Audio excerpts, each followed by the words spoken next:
Why don't you talk to your once best friend anymore? I feel she doesn't want to talk to me. What would happen if I stop initiating conversations? Double quote. Many months later. Haven't heard a single word from her. Walked in on him moments after he was finished f***ing my now ex-girlfriend in my room. Karma was nice though. He blew out his knee and can no longer play his sport professionally. I lost a lot of weight. And she found most of it. I deserve this one. I set a good girlfriend up with a close guy friend. Then he started cheating on her. He thought since I was his mate he could tell me and I won't tell her. Except she was my friend too. I ended up basing my decision on a personal experience where an ex had cheated and everyone knew except me. How devastated and betrayed I had felt. So I told her the truth. She confronted him and his reply? Shit.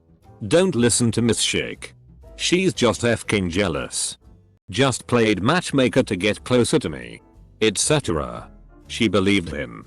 So did my circle of friends on her side and his side. I never quite got over that. She had a baby.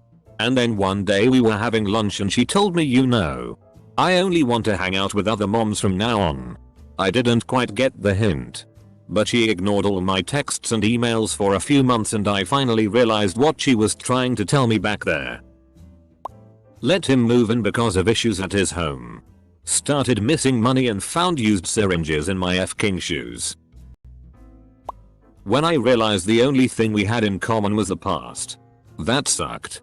Edit. Probably stole this from reading it somewhere else a while ago. But it stuck with me and has been hanging in the back of my head for a while now. His junkie girlfriend who was on probation stole $300 from me and abused my cat. He, my former friend, refused to believe she could do such a thing and got pissed off at me about it. Former friend decided that free blowjobs and housekeeping from the junkie on probation outweighed 20 plus years of friendship with me. Edited for clarity. He got addicted to League and stopped talking to anybody. Edit. The fact that I'm getting so many "am I your friend?" responses is worrying. Guys. Please don't let a f***ing free to play trash video game ruin your life. Check out our Stop Gaming or contact a therapist if a video game has consumed your life to the point where you lost all your friends and are in need. At the very least, shoot your former friends a text. I'm sure that they'd love to hear from you. Long story short, I love the guy. I wish we saw each other more often. But he's the flakiest, most unreliable person I know. He treats everyone like they're barely worth his time.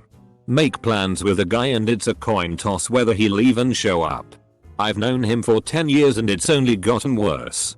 But I learned long ago that it's a waste of time to chase him. Edit. Good lord you people. He's not terminally depressed. He has a hot GF and seems to be having fun life. Edit 2. Jesus Christ. Till my friend really just wants to kill himself so bad. Thanks Reddit. Read. 10 years I've known him. Lots of ups and downs along the way for both of us. This is just the way he is. I've made my peace with it. Why can't you? I fired him. Not as my friend. I employed him to help him out. And ended up needing to let him go. He wants nothing to do with me now. Don't work with friends. Her brother sexually assaulted me at the age of 12. While I was sleeping on a mattress on the floor of her bedroom. And she was sleeping in her bed 2 feet away.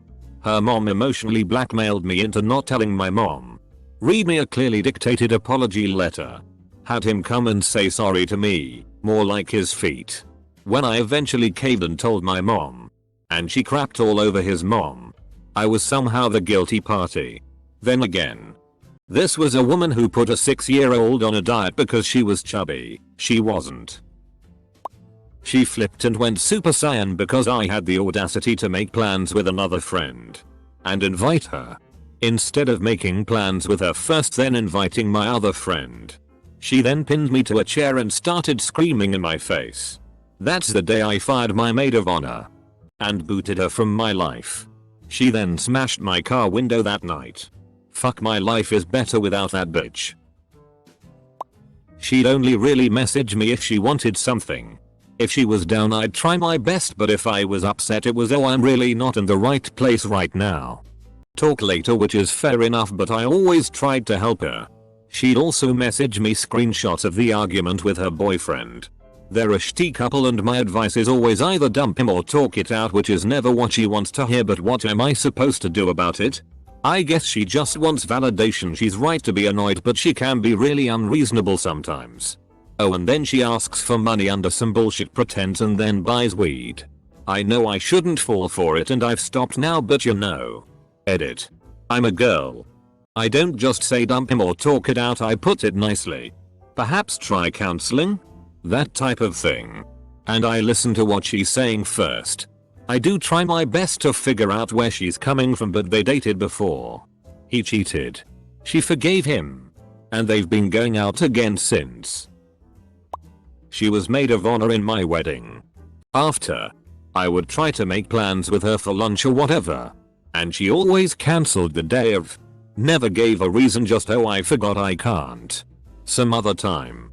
I realized I was the only one putting in any effort, so I just stopped trying to do things with her. I figured if she wanted to do something she'd get a hold of me. I got married in July of this year. Haven't heard from her since. Because she calls me on the phone every few months when she's alone and has had a few beers. That's pretty much eliminated the need for other conversation. I messaged her a story about an interesting and relevant event in my life today and she ignored it. He became a domestic abuser. Started hitting his girlfriends in high school. No thanks. While so many people comment with slept with my so. I thought is a cliche from movies really. She was toxic. Always one-upping me. Comparing us and making herself feel better about her appearance.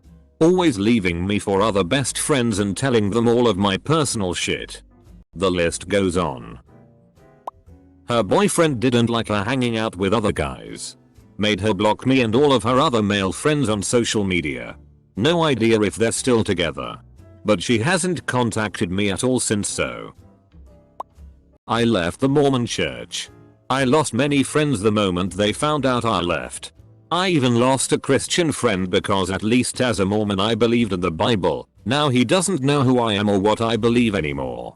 I have new friends now. But most of my Mormon friends treat me like I died. My best friend ghosted on me. We met in 3rd grade and were thick as thieves until I went to college. While I can recognize I wasn't the greatest friend always, it was 100% her choice to stop being my friend. I admit it still hurts nearly a decade later. I never got closure. And I doubt I ever will. I'm not sure she has thought out why or would give me the honest truth if I asked. She should have been my maid of honor. And it makes me really sad when I think of that. I try to remind myself that she caused drama for me. She was really passive aggressive and wouldn't talk to me when I did something to bother her. She also never opened up to me about anything bothering her in other aspects of her life. I don't need that back in my life. But I do miss the great times we had, all the inside jokes. The way we knew what was on each other's minds. We absolutely killed at the game Taboo. And I have never gotten that close with anyone again. But I did read a really beautiful sentiment recently, which I will try to capture here. The people you have in your life grow and occupy space in the tapestry that makes up your life. When they are gone, it makes a hole where they used to be. The memories and love are still there and may always be there. So don't look at your tapestry as filled with holes, look at it as your own unique lace pattern. The pattern isn't over, but it is constantly changing. The pain of loss doesn't ever really go away, but it does lessen over time. If you ever need to talk, send a PM. I have a daughter with a genetic disorder, who was really sick when she was born, which was shocking to everyone because we had no idea anything was wrong. As we were processing and grieving, she, ex-best friend, told me my mom and me think that she's, my daughter, a punishment from God for your past sins. My high school best friend got into college around 6 months before me. It happens in my country. She then stopped talking to me altogether. When I finally got into college, She decided it was too shameful to hang out with someone who was 6 months behind her. She'd still talk and go out with other friends from HS. But I was completely ignored by her. She's toxic. Another friend of mine described her as an energy sucker, which I found to be really accurate. She always has to have attention from men, even if that means causing needless drama to get them to focus on her. She's difficult to deal with because of this need for attention. I love her. And she knows me better than 98% of the people in my life, but as we've gotten older her adult mode hasn't clicked on while mine has, and it's hard for me to spend time with her because our priorities are so different now. He met his current girlfriend and slowly started neglecting his friends, instead hanging out with his girlfriend. Now it may sound petty, but I had known this guy for nearly 20 years from the first day of school. This girl also seemed to change him as a person, becoming a lot more spiteful and depressed. The straw that broke the camel's back for me was when I invited him to the pub for my birthday. Less than an hour before we were due to meet up, he texted me saying he was ill and couldn't make it. I said, "That's cool, man. If you are ill, I won't force you to come out." So I went out and met the rest of my friends at the pub. A couple of hours later I see him and his girlfriend, and some of her friends, coming out of another pub close by. I confronted him then and there. I was slightly drunk at this point, so I did not hold anything back. It ended with me saying I was just fking done trying with him and that he was not worth my time anymore. That was the last time I spoke to him, coming up on a year since that point. She's an eternal party girl. She just never grew up and now we can't connect. She still runs around with young 20-somethings and gets trashed for entertainment. I met up with her for lunch about 5 years ago. She showed up late, hungover, and wearing the clothing she wore partying all night, which was drenched in booze and stunk. Being around her became very draining. She was my best friend since kindergarten. She was never able to talk about anyone but herself. And eventually, the only jokes she'd make were severely self-depreciating, about her weight, her depression, all her flaws, serious things that I could not laugh about, and brought the mood down every time. She had social anxiety, so we were never able to go out and make new experiences together. And while I tried so hard for so many years to keep her actively included in group activities, she just did not cooperate, but complained when I didn't do it. All of our conversations ended up, "Remember when we did this?" half laughing at stale, decade-old in jokes, and playing single-player video games that she wouldn't share. I was supposed to think watching is just as fun. It worked like this our whole lives. We're 20 now. Her goal is to never leave her parents' house and be on welfare the rest of her life. They enable this. I basically ghosted when we graduated high school. I feel terrible. But I felt worse when I had to look after her. She got mad because I FK'd her BF. PS. I acknowledge that this was a totally fair reaction. Close bracket. Edit. This happened 20 years ago. Both my ex-friend and the boyfriend have since moved on in separate directions and both now live happy lives. More edit. I am impressed by the amount of, mostly negative, response this post has amassed. And I am guessing that many of you are projecting past experiences of a similar nature onto me. That is completely okay. And I don't really mind being diagnosed as an arsehole by the Reddit collective. We're all anonymous anyway. But as this has escalated so massively, I won't be making any more replies, as anything I add only seems to infuriate people further. I realized that I was the only one really giving my all in our friendship. She didn't care and didn't bother. I was sort of a filler friend to her. The worst part was she laughed along when someone else made fun of me. Sometimes I kinda miss the times we shared, but I guess I needed to be better to myself.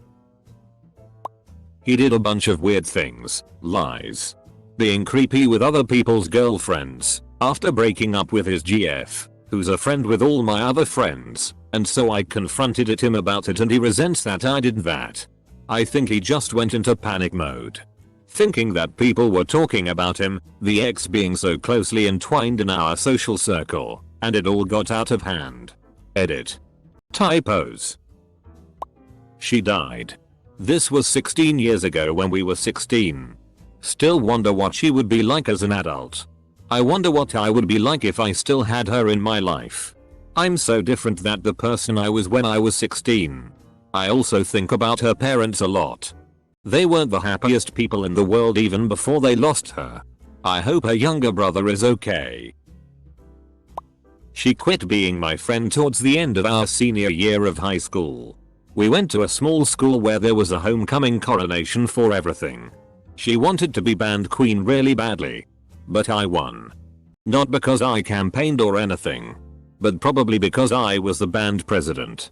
The only senior girl in jazz band. And hung out with some of the younger kids because I have a younger brother and all they were in jazz with me. Even her mom was mad at me for winning it. Even though I literally did nothing.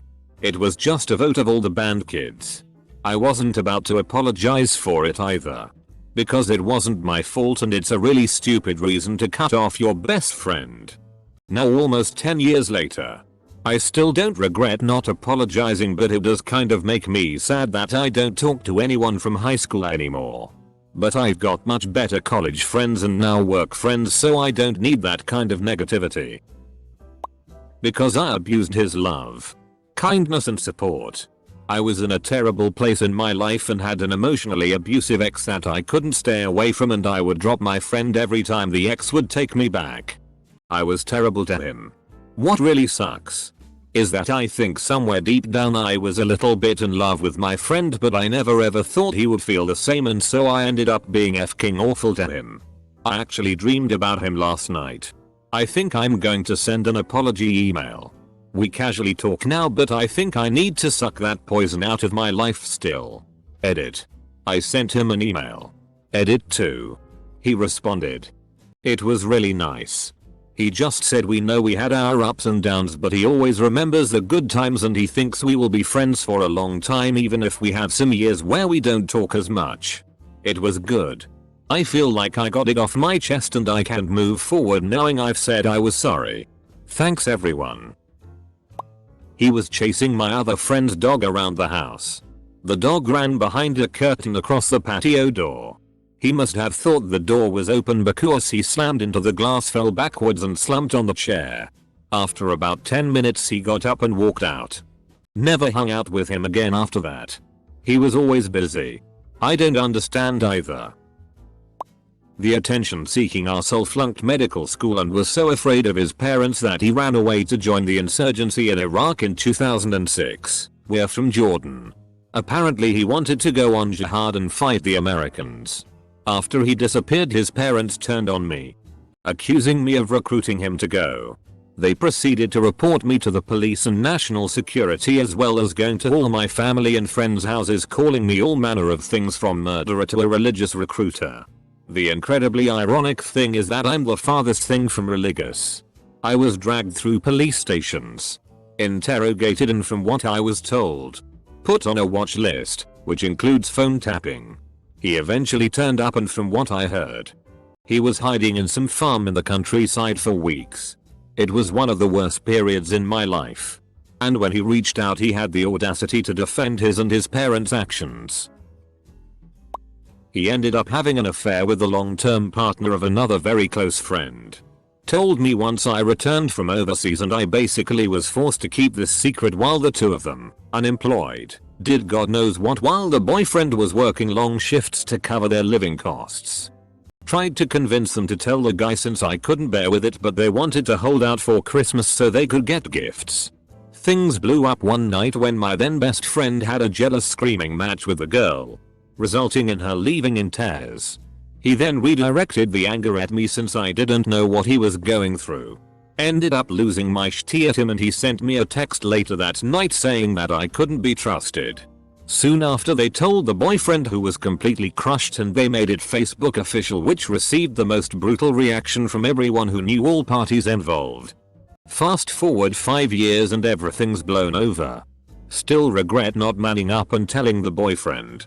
Everyone's worked it out amongst themselves, but damn has that instilled some pretty strong trust issues in me. I've always been a terrible day-to-day friend. But I'm a great friend in need. Need help moving? I'm there. car broke down? I'll help you tow it. Work on it. Or trade it in, whatever. Need to cry on a shoulder? I have the gift of being able to listen sympathetically without needing to offer my opinion. But I don't call to shoot the breeze. I don't initiate getting together for dinner just to get together. On those occasions where someone asks me to hang out, I always feel like I have to earn my keep. Friends routinely drop out of my life. I haven't had a best friend in a long time. But now and then I'll get a call. And I answer. She moved interstate. Didn't make an effort to keep in touch or visit. Whereas I flew up to see her specifically twice in the 12 months and tried FB messages and texts. She got engaged earlier this year.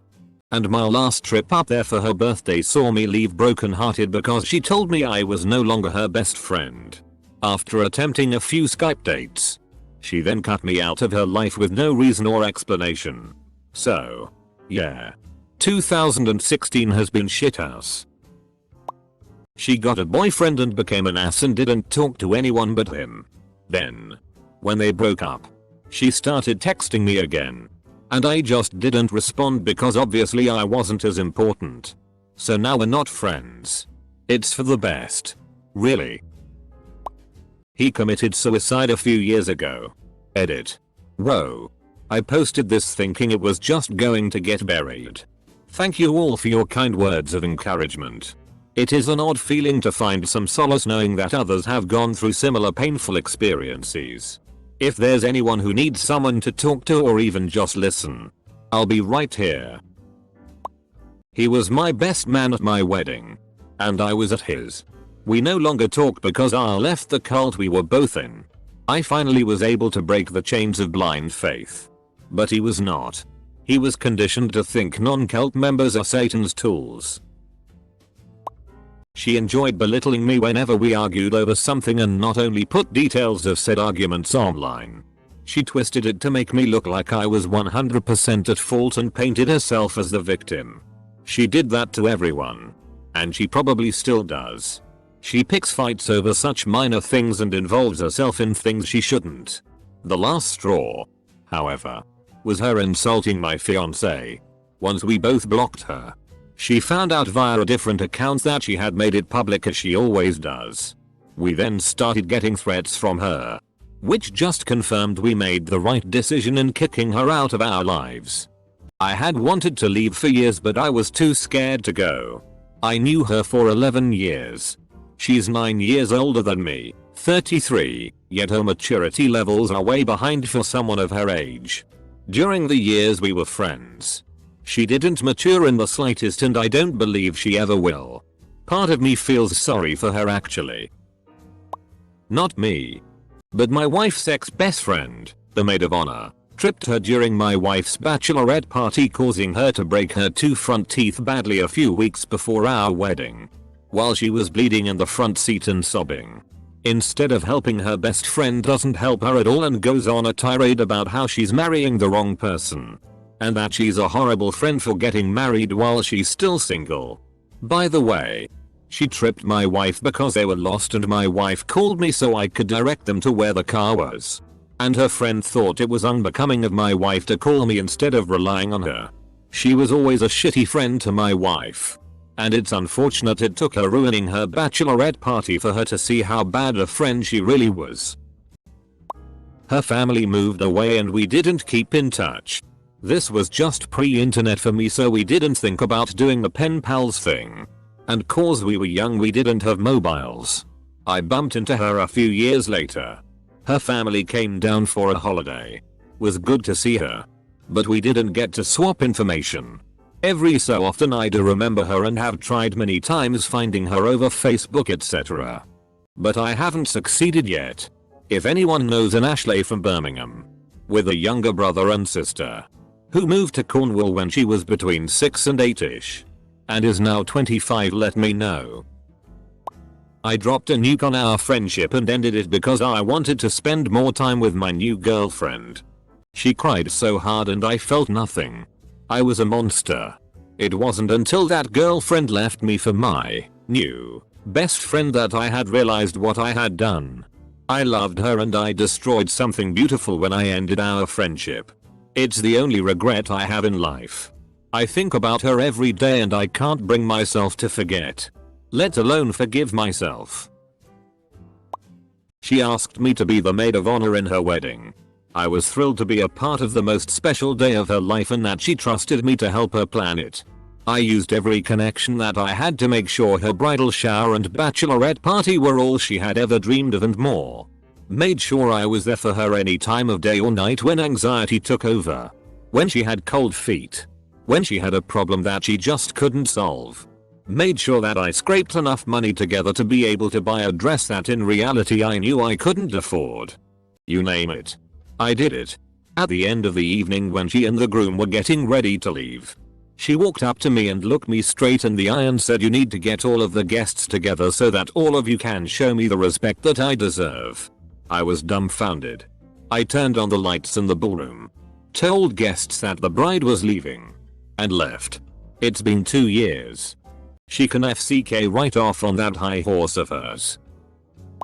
I was partaking in some festivities of the druggish nature, and when I passed out, she proceeded to take advantage of her FK'd up boyfriend and other best friend. Direct them to play with my body and give me oral live on chat roulette all while I was passed out. I shouldn't have to mention to friends, hey, if at any point I'm not conscious and can't give verbal consent, don't pay me please. The other 2 participants were very remorseful when they found out what they did. She thought it was hilarious and told us after we were all sober.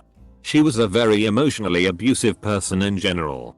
So when she told me what happened and was laughing, it wasn't out of the question that she was just making it up to provoke me. So for about a year I went around thinking it was a joke. A fight broke out between one of the participants and one of my roommates, and when I protected him I was hit with, "Why the FCK are you protecting him? He f***ing raped you." Then I spent the day with my world turned upside down because I couldn't believe I maintained these 3 friendships for a year. Completely clueless. I spent the day confirming and getting the whole story. It f***ing sucked. To this day she doesn't think she did anything wrong because she didn't participate in the actual rape. I think what she did was much worse. I was in love with him. He didn't feel the same way. We slept together a couple of times until I finally decided I wasn't going to put up with it anymore. Cut him off and moved on. He got rejected by a girl and suddenly became very depressive and shut in. We tried to support him but he didn't want it to go out or have any relation with our group of friends. With time things go cold and we barely speak to each other anymore. He's 27 and still living with his parents and doesn't work or study. And barely walks out his house. It's sad but we got tired of trying to drag him out. I fell in love with her. She didn't reciprocate. She once told me about an annoying dude she used to talk to before me. He had a crush on her and he would always ask her out. It got her annoyed and the dude tried to get back to their original routine of playing an online game they used when they first started talking. We started talking whilst playing a word-based online game too. We were classmates before but we weren't that close then. As we started playing, we started talking a lot to one another. We talk for hours and go to bed very late. We enjoyed each other's company so much. I started falling for her and I knew she didn't reciprocate those feelings. I told her in a rather embarrassing fashion about how I felt about her and understood that she doesn't feel the same way about me. So to get over her, I bailed on her instead, rather than stick around and become an annoying presence in her life. It's been 3 years now, and I still miss her.